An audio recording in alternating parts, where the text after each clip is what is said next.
Alright, so my 2021 Jeep Wrangler Sport S Unlimited with the 2-liter turbo engine has just surpassed 47,000 miles, which means it's time for another oil change. Now, I personally like to do oil changes on this Jeep here every 5,000 miles. This Jeep gets a lot of mountain miles where you're pushing high altitude going uphill, and it gets that engine pretty hot pretty quick. Not to mention the demanding rocky off-road trails that I go on where you're revving high, going over obstacles, and also the very dusty dirt roads that this Jeep goes on. That dust and dirt is eventually going to get past your air filter and into the oil in your engine. So getting that heat cycled and dirty oil out as frequently as possible is just better in the long run for the longevity of this engine here. And with that said, I just came back from a short drive, so the oil's still warm, it's not too hot, but all that dust and dirt in it hasn't had time to really settle yet. So let's stop wasting time and we'll get draining. So the Jeep JL 2-liter 4-cylinder turbo takes 5 quarts of 5W30 oil. In all the oil changes I've done, it pretty much takes every last drop. Even when you top it off, check the dipstick, it pretty much takes exactly 5 quarts. If you're like me and prefer to stay as close to what the manufacturer recommends, or even what your local dealer is using for this oil change, you'll find that your local dealer is most likely not using MOAB branded 5W30, but instead Pennzoil Platinum like I got up here. Initially, when I first got the Jeep, I was buying this oil directly from the dealership parts department, but after a few times of doing that, I decided just to pick it up myself instead. Now, as far as the oil filter, I do recommend you stick with using the OEM MOAB oil filter, which you can pick up either from a local dealership or part stores that are finally carrying it these days. My latest bulk purchase of oil filters I actually got off of Rock Auto.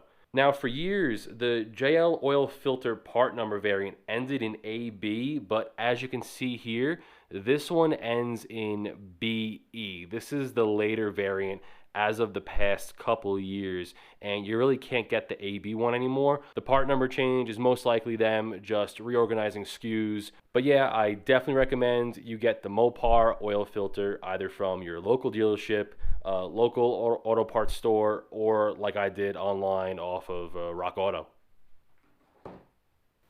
Okay, so before we go ahead and crawl under the Jeep, let me go ahead and unlock my bolt hood lock here. One moment. There we go. We are going to get under the hood and just loosen our oil filler cap. There we go. Not so bad. Perfect. All right, so what that's going to do, that's actually going to allow for the oil to drain faster once you take the plug out from under the pan. You have airflow going from up through the top of the engine, helps push the oil out through the bottom.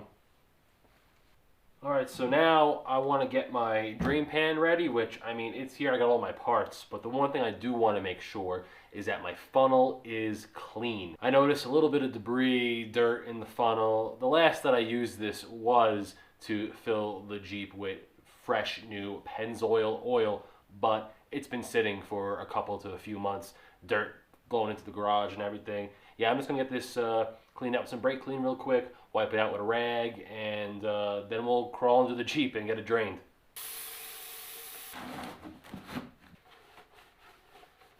Now that we're under the Jeep, I got my oil drain pan here. I got a few towels because you're going to make a mess. You try not to, but it's inevitable, even a drop. And then right up in here, let's see if you can see it, got our oil drain plug bolt. This is my Metal Cloak skid plate right here, and Metal Cloak actually has a cutout so you can do your oil changes without having to remove your skid plates. I've had these skid plates on here for the last 4 years, and I haven't experienced any issues with this access hole being in the skid plate. So that is a great feature they have on these engine and transmission skids. And right to the left here, you'll see our oil filter. So what we're gonna do first, with a 13mm socket, we're going to go ahead, loosen this bolt, and then back it out by hand. Once we feel that it's going to come out, you keep a little bit of pressure as you're loosening it with your fingers, and then at the last second, just pop it out, and hopefully you don't get oil all over your hands. For me, it's hit or miss, so we'll see how I do this time. We're gonna let that drain, and then we'll move on to the oil filter afterwards. Usually it's best to use rubber gloves for this. I just don't have any on hand, so I'm using an old pair of my work gloves. That's what I'll usually do with old work gloves. I'll just demote them to greasy oil gloves. All right, so let's get in here. I'm gonna go ahead, loosen this up. All right, perfect. It's not gonna be on there too tight.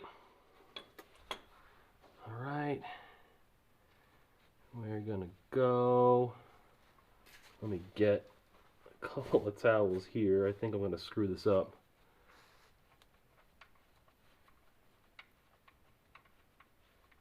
Keeping pressure on the bolt. Oh, it's dripping. All right. I'm gonna try to do this gracefully without getting oil down my arm. 3, 2, 1. Oh, not bad at all. Look at that. Just a little bit on the fingers. All right, we're gonna give that a few minutes and let that drain out. I usually will put the bolt here for now, and we're gonna want to clean that off too.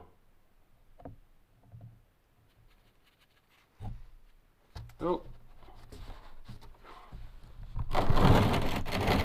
Because I was using my catch pan here as a mount for the camera, I just got some oil on the garage floor. That's all right. Amateur tip. So first, if you have cats, throwing cat litter on it will soak up that fresh oil before it stains. But what I also have discovered is brake clean. Brake clean is spray that place down on the concrete, on the floor with a bunch of brake clean, and yeah, it'll get that right out real quick, real quick. All right, I'm making more of a mess. So now that we got the drain plug bolt all nice and cleaned, sprayed it with some brake clean, wiped it down, we're gonna go ahead and just hand tighten it on the oil pan for now. We will get that tightened to spec afterwards. I think it's something like, I don't know, 10 foot-pounds, maybe 15, something small, but we'll go ahead and just hand tighten this right now, and then we'll move on to the oil filter.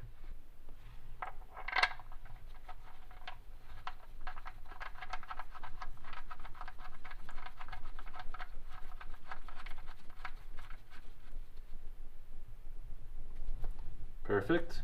I'll get myself a rag and wipe that down. All right, so now that we got the oil pan plug bolt reattached and we've drained the oil from there, the next thing we need to do is remove our oil filter. So on the 2-liter 4-cylinder, the oil filter is located at the bottom of the engine, right next to the oil pan. So what we're gonna do is we're gonna take our oil filter wrench that we have, and we're just going to clamp it. Let's see. Clamp it like this.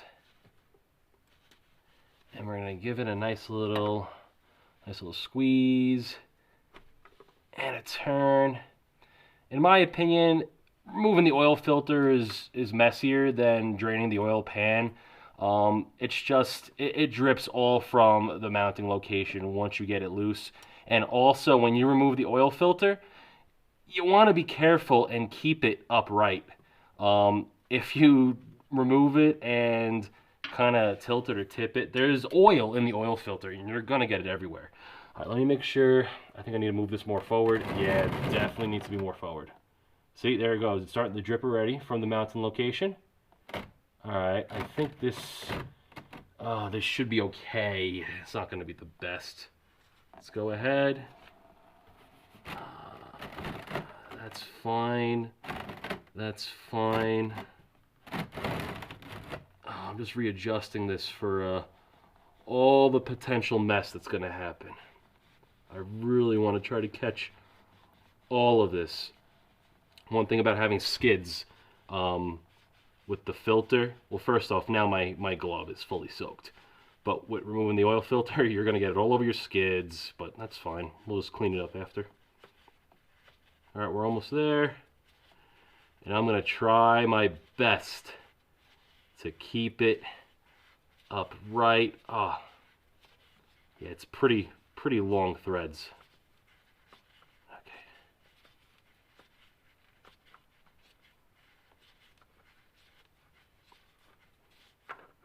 There it is. There it is. Okay. All right. I'm going to keep it upright. I'm going to bring it down. And we're going to dump it. Perfect.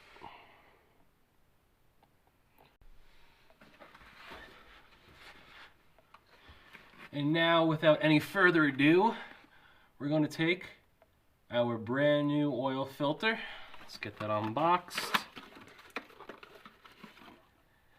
All right. So far, looks the same to me. Threading looks the same. The filter, the size, that looks exactly the same to me. So this is the BE variant of the Wrangler JL oil filter. As I mentioned before, the AB is no longer available. If you try to get yourself an oil filter these days, it's going to be the 0489-2339BE. All right, so we're gonna go ahead, get my finger up here, get a little drop of oil, and we're gonna rub it around the O-ring. This will ensure that our O-ring will seat properly and not deform in any way as we tighten it up onto the oil filter mounting surface. Don't use any tools for tightening this. If you need to use a tool, you're tightening it way too hard. It's really just supposed to be hand tight.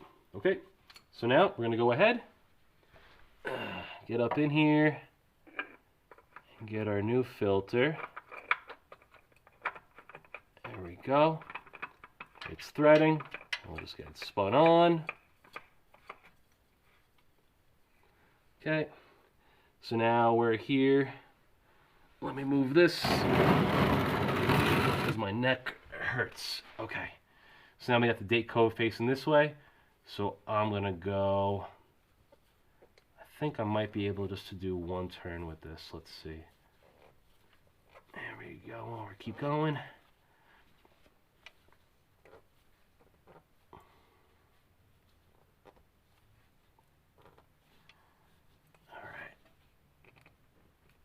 There we go.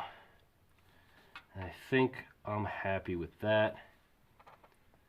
Once you put these on enough, you get a feel for what's tight enough, and that should be more than plenty. Because that ain't gonna actually, yeah, we got the date code almost around. Let's try a little bit more. I got some oil on my hands. It does say on this box 1 turn of tightening. Let's, yeah. All right. So once you can't tighten it by hand anymore, honestly, once again, don't go too hard on it. It's not supposed to be that tight. You're just making sure that this filter and that O-ring are seated flush and tight, snug enough against that mounting surface there, and that's it. Okay. We're good. Wipe up any excess oil. And now I'm going to get my torque wrench, and we're going to torque down that plug bolt. You'll actually be able to get a better view now that the drain pan is out of the way. Okay, and now with our torque wrench set to 20 foot-pounds with a 13mm socket, we're going to go ahead and torque our drain bolt to spec. So let's see. Okay. And now just double checking, I'm at 20. Yep. Now at 20 foot-pounds. There we go. We got our drain plug bolt in place and our new oil filter. All right, so now let's go ahead, go to the top of the engine and get this thing filled. Alrighty, so let's go ahead, make sure the outside of our funnel is also wiped down, since this is going to be inside of our oil filler right here. Remove our cap, put our funnel in. All right, let's face it this way. Let's place our cap gently over here. Okay. And I like to put some towels, some rags around, because just in case you do spill, you mitigate the mess that you make. So, alrighty. Oh man, with my lift, it's harder to reach over into the engine bay now. It's pretty funny. Alright, we're gonna go ahead, open our oil. Once again, 5W30. So on the side of the bottle here, it shows you how much oil you have left. So I usually go to maybe about a quarter of a quart left and check the dipstick, see what I got left going, see if I need to top it off, and then top it off. And then after that, I'll usually run it, check it again once it cools down a little bit, and then see where we're at. But well, like I said before, 5 quarts, it pretty much eats all that. So let's go ahead, be careful with this. And we're gonna just slowly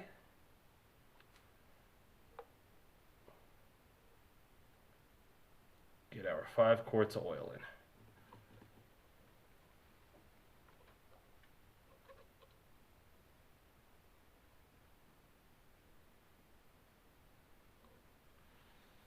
Okay, that should be good.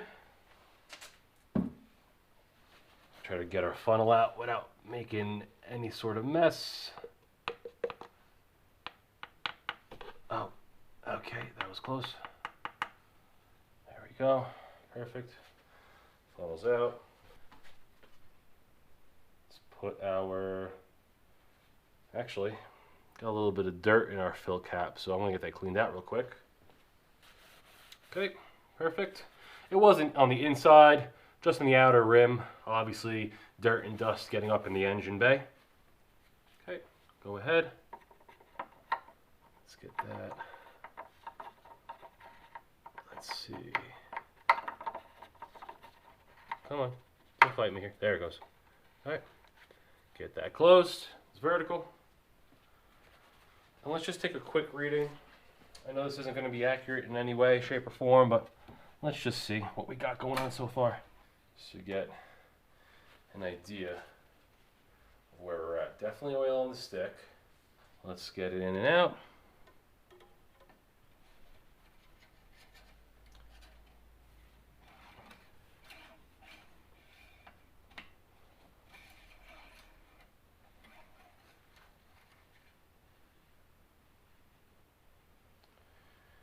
Let's see. It's looking full. It's not looking overfilled at all, but it's looking full. Most of the oil is right in the mark right there, which is good. So let me just check that again real quick, and then we'll start it, run it for 5 minutes, let it cool down, and we'll check it again. My one gripe with this dipstick is it doesn't go in straight at all. It's like curved, so you can't just push from the handle. You gotta hold the stick, ease it in, make sure you don't warp it in any way. So that's the other problem. You get oil off the sides of the hole in there. It's looking good right now. We are going to start her up, and then once it's running, we're gonna check for leaks down underneath. See if we did everything right.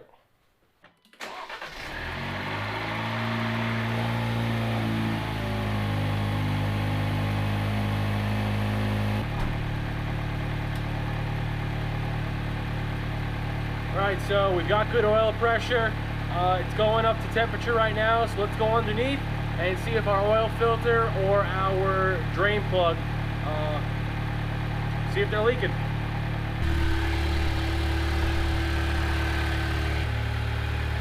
Alright, so the drain plug looks good to me. And so does the filter. What I've noticed from time to time, since you just put that filter on with some oil around the O-ring, after it warms up, that oil will all collect towards the bottom, and you might think you're actually leaking from your oil filter, but you're not. So what I'm looking for right now, that looks very dry. I think we're good for both of these. Oil filter seems to be on tight enough, and our drain plug bolt is on tight enough as well. Very good. All right, let's go ahead. It's probably heated up enough. We're going to turn it off and we'll check our oil level.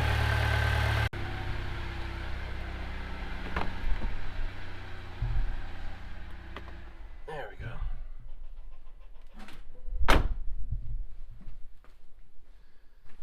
Alrighty, so as you just saw, no leaks underneath.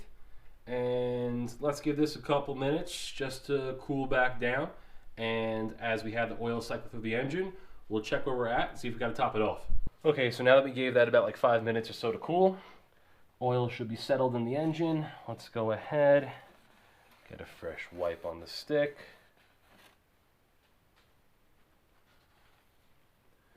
Okay, and we're going to see what this shows us.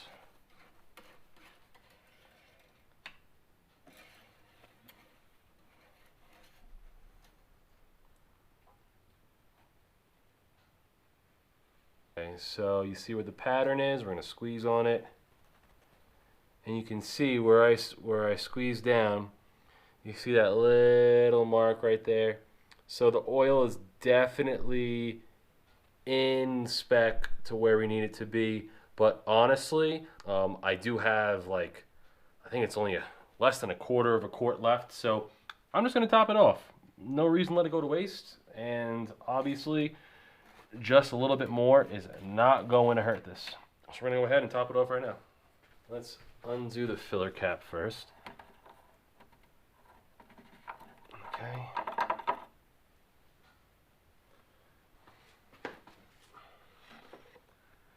And now top it off with the last bit of oil. Done. And that is all she wrote. We don't got to add the extra in there. That should be good enough.